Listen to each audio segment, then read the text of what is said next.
sinasabi nila na huwag mong gawin negosyo ang hilig mo.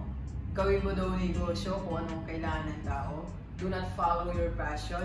Ngayong hapon na to, patutunayan natin na mali ang ganyang prinsipyo. Patutunayan natin yan. At kasama natin, para patunayan sa atin na uunlad ka pag ginawa mong negosyo ang gusto mong gawin o yung passion mo.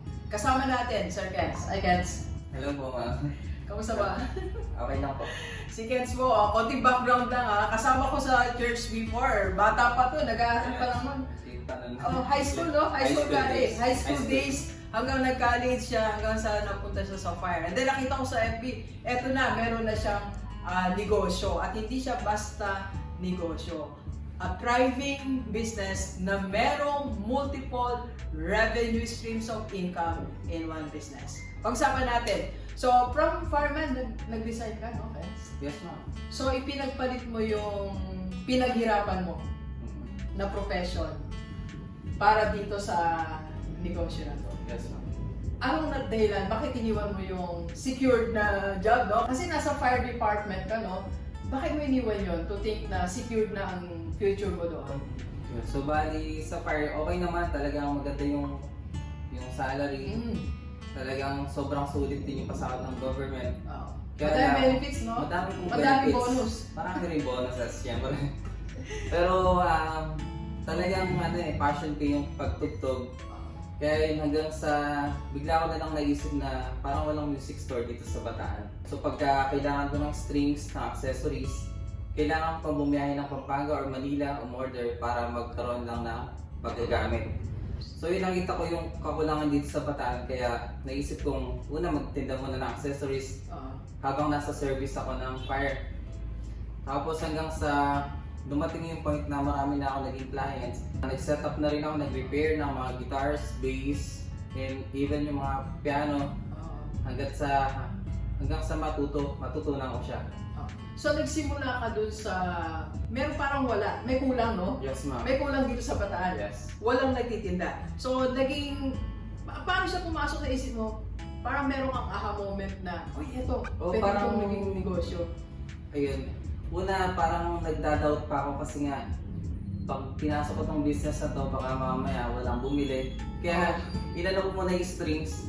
So, chinaga ko siya pagka day off ko sa Bureau of Fire. Nagdi-deliver ako sa mga order sa akin. Yung tubo ko doon siguro mga 10 pesos, 20 pesos lang.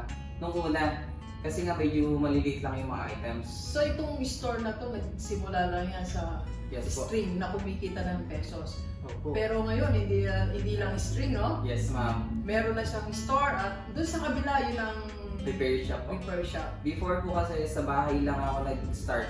Kasi nga syempre Start in your garage. Istorya din pala to na start in your garage. Hindi naman sa garage. Kumbaga sa sala naman. Sala. Start in your living Una kasi room. wala talagang, sabihin na natin wala naniniwala even yung asawa ko kasi nga nakita niya may unang nagpa-set up sa akin, hindi ko siya makakalimutan kasi nga yun yung unang bass guitar na ginawa ko. And pagka pumunta siya sa shop, talagang binibigay ko sa kanya yung maraming freebies, maraming dahil nga siya yung nauna. Tapos si Mrs. nga, hindi nga siya naniniwala nung una kasi nga yung isang guitar, ginagawa ko siya ng parang maghapon. Magkano kita sa maghapon? 500 lang. 500 lang. So, paano mo na-convince si Mrs. na magre-resign na ako, I will start this business? Sobrang 3 beses ako nag-try. Kasi nga nung magpaalam sa kanya, magpaalam sa bureau. Okay. Pero hindi ko naman agad-agad na pagkaisip ko na magre-resign ka agad. Hindi ganun kasi nga, iniisip ko din may family ako, 2 yung anak ko. Kailangan kong kumita ng pera para masustentuhan sila. Yung deciding moment na sinabi sa sarili mo, pwede na to, iwan ko na yung Bureau of Fire, mag-focus na ako dito sa business. Ano yung deciding factor?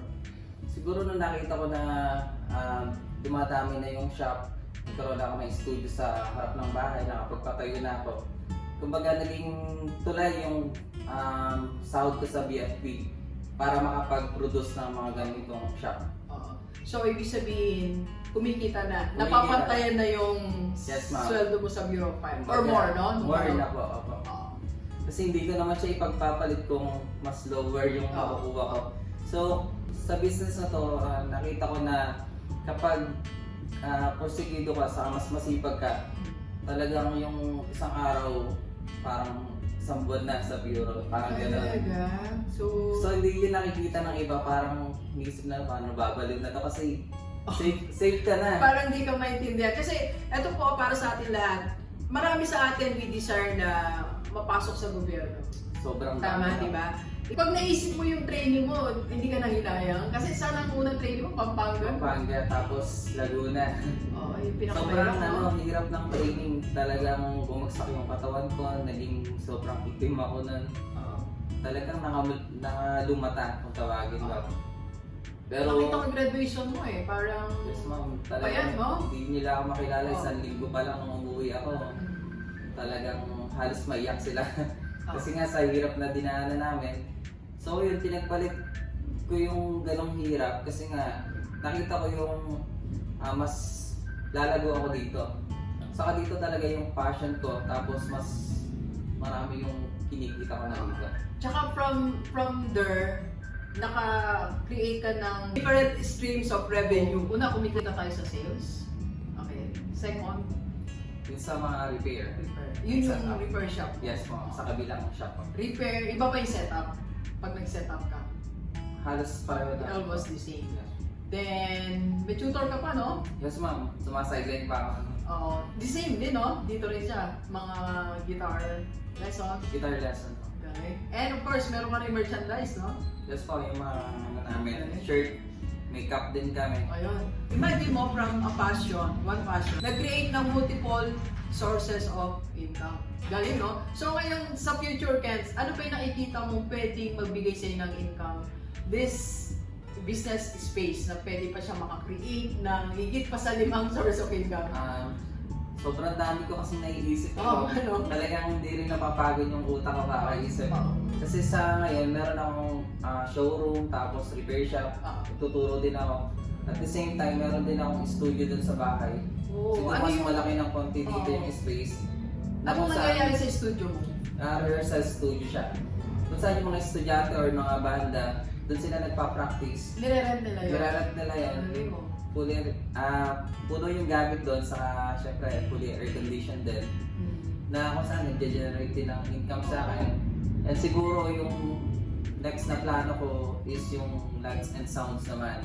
Para at least inline pa rin dito sa business mga music. And magpo-branch out ka na, no? Yes po, this coming Saturday po mag-branch out ako dyan sa Balaca City. Oo, so yan. Mali natin, magkaroon ka rin sa dinalupihan. Yan, dapat O, yun. po sasabayin ko yun, kaya lang, one at a time lang. Isa-isa lang. siguro ako. So from there, tatalon ka ng dinalupihan. Yes, ma'am. Soon, tatalon ka ng Maribeles. Ah, Tatalon ka ng Limay. Tingnan natin, no? Opo. Paano mo nalalaman, Keds, na eto na yung next move ko, gagawin ko to? Paano mo naisip na kailangan ko na mag-branch out, kailangan ko na to?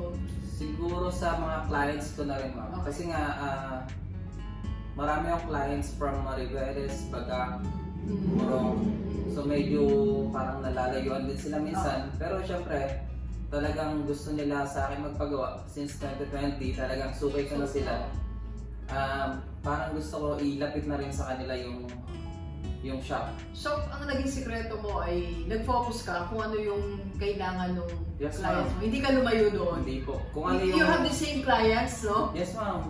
Oo. Yun nga nakakatawa kasi magpa 5 years na yung business pero sila pa rin yung nakikita ko. Tapos yung mga dumadagdag, naghahakot pa sila ng ibang. Oo. Sila pa din bumibili, sila pa din Yes, nagre-repair, ma'am. sila pa din nagre-rent ng studio, Ah, sila pa din bumibili nito. Yes, ma'am. Same clients Same will give clients. you multiple income. Galing, no? Paano ba yung approach sa clients para hindi ka nila iwanan at sumama sila sa iyo in 3 years, 5 years, Yes, and ma'am. more? Siguro yung pakikipag-banding namin sa kanila. Kasi lahat ng client na pumapasok, talagang pinipilit namin maging approachable. Minsan may pa-coffee kami or something na talagang So, ibig hindi nila sabihin, malilimutan. nakakakwentuhan mo pa yung mga Yes, ma'am. kliyente. Natatanong mo pa yung problem. Yes, ma'am. Saka, pag may problema sila sa guitars, anytime pwede nilang i-chat yung page or personal. Sumasagot ka. Masagot ako lagi. Yun siguro yung sekretos na talagang hindi ka iiwanan ng mga clients.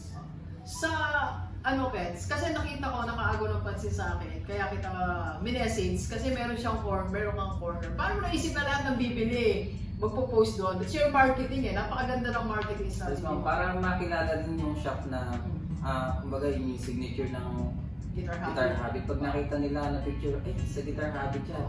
Parang yung nakakatuwa sa feeling na pag may pumupunta rito, sir, pwede bang magpa-picture dyan kahit Kaya hindi pa nga sila bumibili? Oo. O parang talagang ano yan, para sa ating lahat. Willing naman kami, kahit na magtitingin ka lang dyan, hindi ka pa ngayon bibili, willing kami magpaano dyan. Walang problema. Ilang gitara ang nabibili sa isang buwan? Ayun ang medyo mahirap sagutin. Di pa. Iba-iba, no? Iba-iba po kasi. Average, siguro. At nagpapa-repair. Sa repair, ma'am, sobrang dami.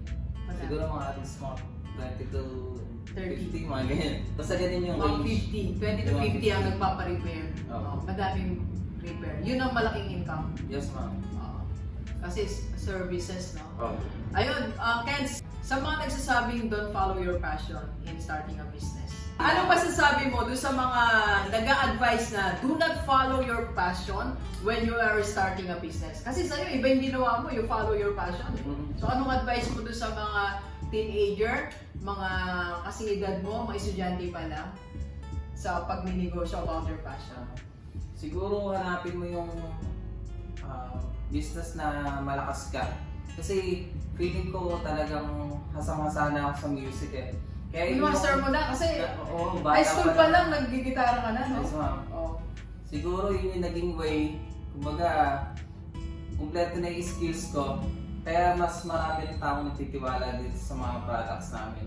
Alam nila na tumutugtog ako sa mga bars, yan, nagtuturo din ako ng music. Bali sa akin, sinunod ko yung gusto ko, at the same time, sinunod ko yung mga kailangan ng customer. Gusto mo, gusto ng kliyente. Hindi ka sumabay sa trend, no? Hindi, ma'am. Oo. Kasi kung trend, nag-milk tea ka sana, no? Oo, coffee shop, mga Nag-coffee shop ka sana. Bakit hindi mo pinatulan yung trend sa business? Yung sa trend kasi, ano rin yan eh. Kumbaga, kung hindi ka talaga nakalinya para doon, hindi Magsasawa para ka. sa'yo yun. Magsasawa ka din. Tsaka di ka tatagal sa pressure, no? Mapapagod ka. Hindi tulad sa ginagawa ko, napapagod ako pero Gusto- masaya ako sa ginagawa. Gusto mo pa rin kinabukasan gawin. Yes, ma'am. Napapagod ako ngayon. Pag tulog ko, pagising ko, okay na naman ako. Oo. Kaya sa mga negosyante, huwag kayo, o sa mga gusto magnegosyo, Kent, no? Huwag kayong sunod ng sunod sa trend. Sundin mo yung laman ng puso mo, Yes. at pag nagawa mo na, sundin mo yung gusto ng kliyente mo. Alright, congratulations, Sir Kent, ha? God Thank you, bless, God bless kapatid. God bless, ma'am. Let's go, let's go. Picture tayo, picture tayo.